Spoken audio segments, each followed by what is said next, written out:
a little shootout in the hall. You think you're done? There's one more. These people. Vengeance and hate. The Lord is merciful.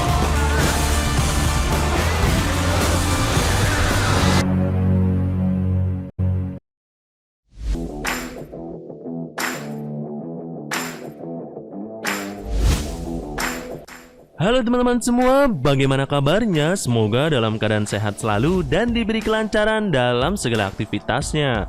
Masih bersama saya El yang akan menjelaskan alur filmnya. Film yang akan kita bahas kali ini berjudul Faster. Film ini akan menceritakan seseorang mantan kriminal bertekad membalas kematian saudaranya setelah mereka dikhianati dalam aksi pencurian tahun lalu, tapi tengah diburu dan dilacak oleh polisi veteran dan seseorang pembunuh bayaran egois. Oke, tanpa berlama-lama lagi, mari kita siapkan sajenya terlebih dahulu. Dan langsung saja kita masuk ke intro.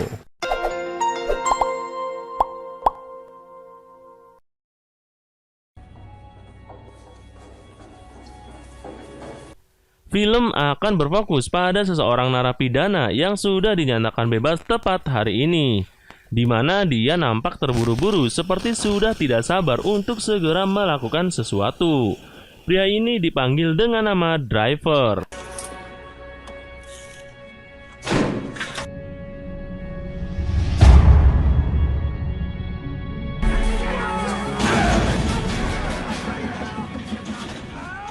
Saat setelah keluar, si Driver langsung lari menuju ke sebuah tempat mobil bekas di mana dia nampak sudah mengetahui bahwa di situ ada sebuah mobil yang sudah disediakan, beserta dengan foto dirinya bersama saudaranya. Namun kita melihat bahwa ada sebuah berkas-berkas dan foto seseorang pria yang sepertinya adalah target yang ingin dia datangi.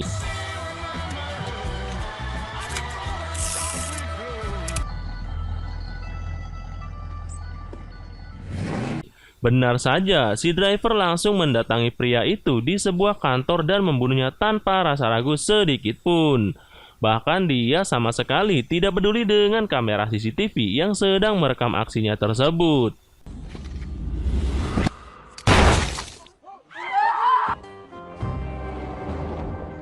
Dan inilah Faster.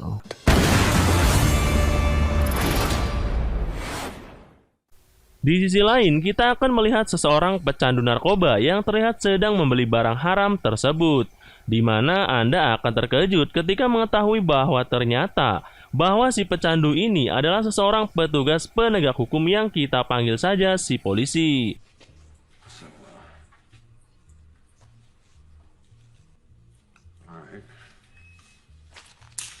Dengan gaya selengeannya dan merokok di sembarang tempat, si polisi pun mendatangi TKP kasus pembunuhan yang dilakukan si Driver tadi, di mana si polisi wanita terkejut ketika mengetahui bahwa dirinya harus bekerja sama dengan si polisi yang reputasinya dikenal sangat buruk sekali. Kembali ke si Driver yang mendatangi seseorang penyedia jasa pencuri identitas, di mana mobil dan nama target yang sudah tersedia tadi siang adalah dilakukan oleh si pria ini. Sesuai kesepakatan, si Driver pun memberikan uang yang akan ditukarkan dengan daftar nama target yang akan Driver bunuh. Di mana saat si pria ingin menegosiasi harga, Driver pun menolak melakukan hal tersebut. The price just went up. Si pria itu pun memanggil pengawalnya yang memiliki badan besar. Namun saat melihat tato khas Samoa yang ada di tangan si Driver, si pengawal itu pun langsung terbirit-birit, langsung lari terbirit-birit sehingga si pria tak punya pilihan lain selain menyerahkan daftar namanya. Kefe. Wakasi po alumoy. I know what that is. Open your gums and do what I pay you to do. What are you doing? Security ghost. Here, I owe you a refund. Here you go. Sementara itu, si polisi dan si polwan pun terlihat sedang menganalisa rekaman video saat ini sedang di kantor dengan kasus yang terjadi. Di mana si polwan yakin bahwa pembunuhan ini berlatar balas dendam. Karena dari ekspresi si korban terlihat dia sudah mengenal si Driver dan nampak sudah tahu bahwa dia akan membunuhnya.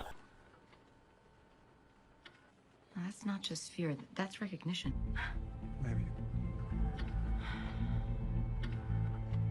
Entah sebenci apa si driver kepada para target yang nampak seperti bukan orang-orang jahat.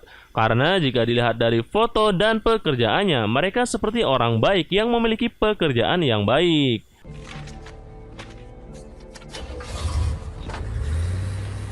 Di sisi lain, di luar konflik yang sedang terjadi, kita akan melihat seseorang pria yang memiliki hobi sebagai pembunuh bayaran, di mana dia biasa melakukan pembunuhan hanya untuk uang $1 saja atau sekitar 14.000.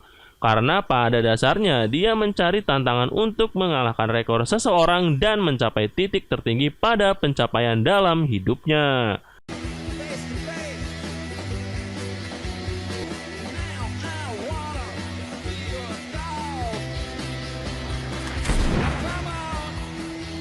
Tak lama pun dia mendapat telepon dari The Continental atau perusahaan yang menaungi para pembunuh bayaran, bahwasanya ada seseorang klien untuk membunuh seseorang target, yaitu si driver.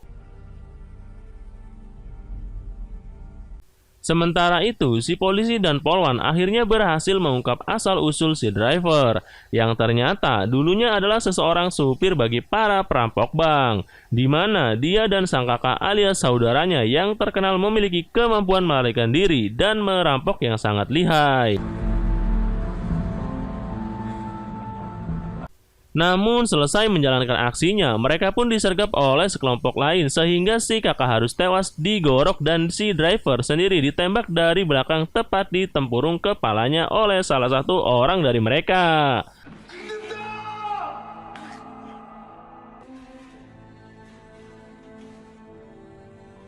I'm gonna kill you all. Entah siapa kelompok tersebut. Sehingga sekarang semuanya menjadi masuk akal ketika si driver sangat ingin membunuh mereka semua.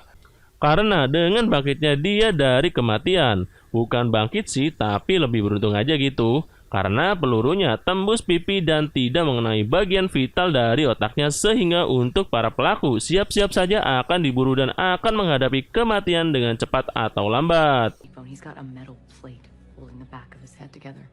Kembali ke si driver yang berhasil menemukan alamat pelaku kedua, yaitu seseorang kakek yang ikut terlibat dalam penyergapan di masa lalu, di mana si driver langsung mendobrak masuk rumah dan menembak kepalanya tanpa ada basa-basi sedikit pun.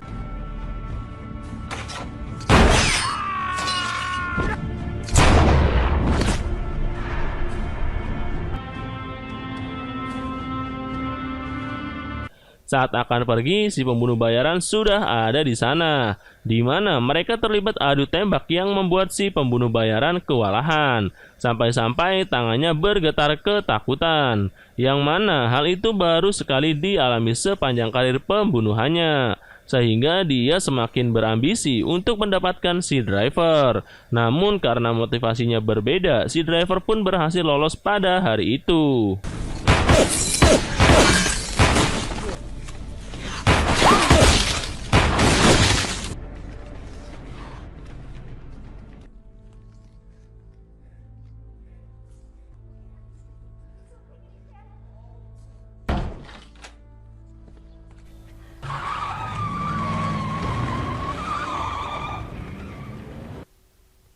Tanpa membuang waktu, si driver pun langsung menuju ke pelaku ketiga yang sekarang bekerja sebagai staf keamanan di sebuah klub malam. Di mana saat si driver menjalani pemeriksaan oleh seseorang penjaga, di situ kita bisa melihat wajah dan tatapan dendam yang tak sabar untuk membunuh.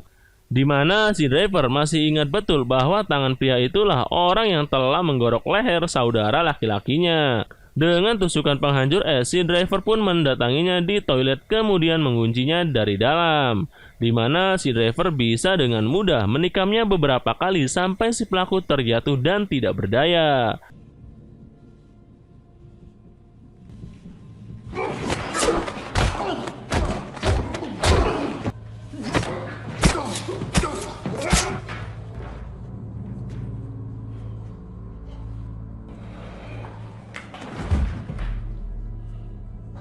Di detik-detik dia sekarat, si pelaku pun mengatakan bahwa dia memiliki seseorang putra dan memohon agar si driver mau menyampaikan permohonan maafnya kepada anaknya tersebut. Tell him I said I'm sorry. You speed dial number 3.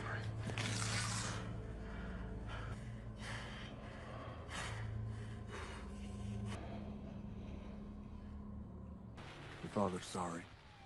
Who is this? Is he okay? Something happened.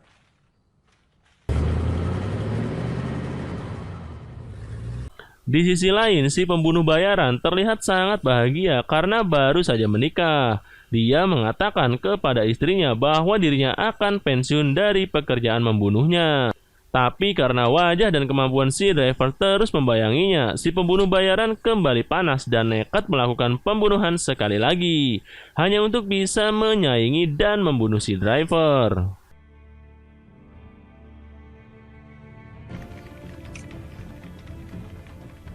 Kembali ke si driver yang sedang dalam perjalanan menuju pelaku keempat, di mana mobilnya tiba-tiba terhenti saat mendengar berita di radio bahwa pelaku ketiga yang tadi dia bunuh ternyata belum meninggal dan sedang dirawat di rumah sakit dengan kondisi kritis. Sehingga driver memutuskan untuk putar balik dan menyelesaikan apa yang sudah dia mulai. Tanpa basa-basi, driver masuk ke dalam rumah sakit dan menembak si pelaku ketiga tepat saat para dokter dan perawat sedang mengobati lukanya.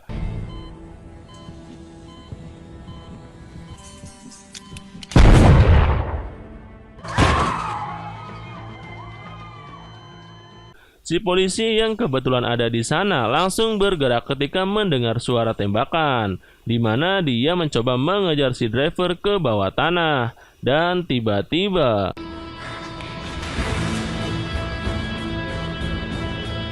si driver pun sudah berada tepat di depan congornya, di mana si polisi yang sudah pasrah pun langsung diam tanpa kata dan ikhlas jika dirinya harus tewas di tangan si driver. Tapi apa yang terjadi? Si driver pun pergi begitu saja saat melihat ada lencana polisi di pinggangnya, sehingga bisa diambil kesimpulan bahwasanya sebrutal-brutalnya si driver, dia tetap seseorang manusia normal yang masih memiliki aturan dan etika dalam membalaskan dendamnya.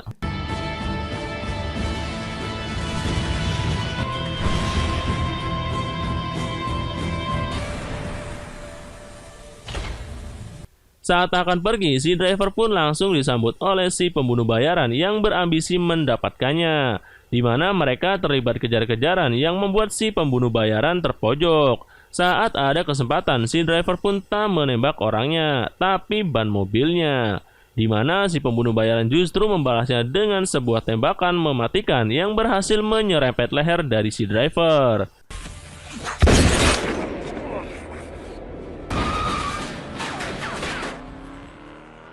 Singkat cerita, esok pagi pun tiba. Si driver pun terlihat sedang dalam perjalanan menuju pelaku keempat alias pelaku terakhir yang menjadi target buruannya. Di mana si pelaku yang satu ini akan sangat amat membuat si driver segera dibuat sangat dilema. Karena sekarang si pelaku benar-benar sudah taubat dan berprofesi sebagai seseorang pendeta yang sangat taat. Selesai khotbah, si driver pun menemui si pelaku di belakang panggung, di mana saat ada anak dan istrinya masuk, dia pun meminta mereka untuk pulang duluan karena dirinya masih ada urusan dengan si driver.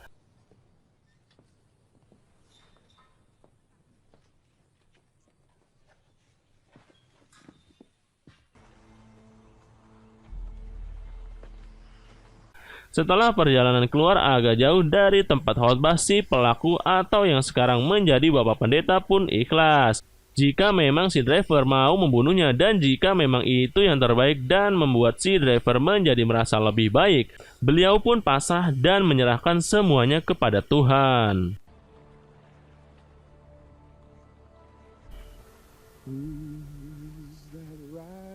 Dengan emosi yang meluap-luap dan dipenuhi jiwa yang dipenuhi dendam, ternyata tidak membuat si driver menutup hatinya karena ternyata masih ada sedikit hati nuraninya dalam dirinya sehingga dia memutuskan untuk membiarkan si pelaku keempat hidup agar bisa memberikan hal positif kepada orang-orang banyak.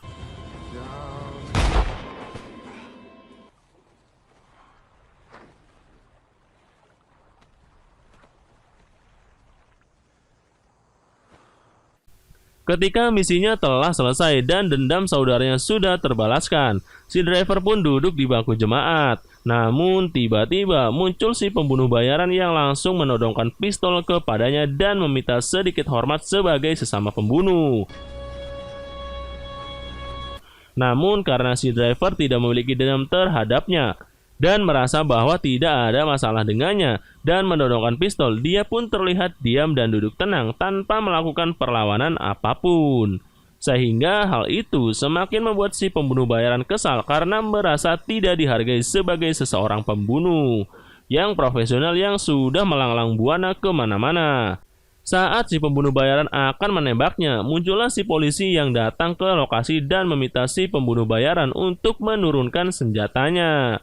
Di mana akhirnya terkuak fakta yang mengejutkan bahwasanya si polisilah orang yang telah menyewa si pembunuh bayaran untuk membunuh si driver dan tiba-tiba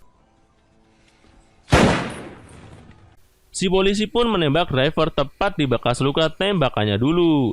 Di mana kita akan diperlihatkan kilasan masa lalu yang menunjukkan bahwa si polisilah orang yang telah menembak kepalanya sekaligus otak dari penggerbekan dan pembunuhan atas saudara si driver di masa lalu. There must be one more. I'm gonna kill you all.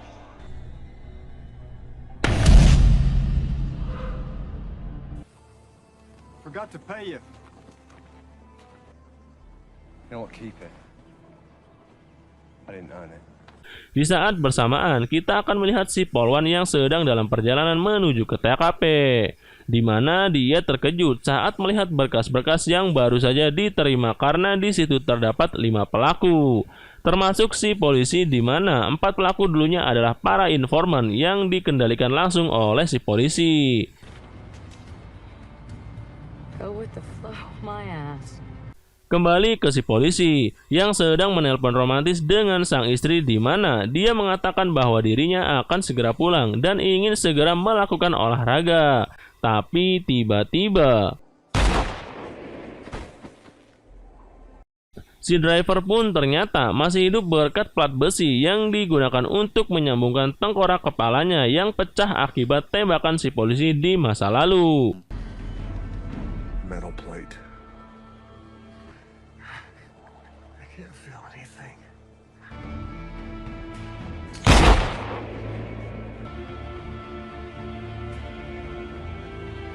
Setelah kejahatan si polisi berhasil terungkap, polisi Polwan dan pasukan yang datang untuk menangkapnya walau terlambat. Si pembunuh bayaran sendiri memutuskan untuk berhenti dari pekerjaannya dan hidup bahagia bersama istri tercintanya. Hello? Baby. Where are you? I'm coming home. Untuk si driver sendiri, dia pun memutuskan untuk mengendarai mobil klasiknya di mana dia bermaksud untuk pergi ke Rio de Janeiro untuk bertemu dengan Dominic Toretto dan film pun berakhir.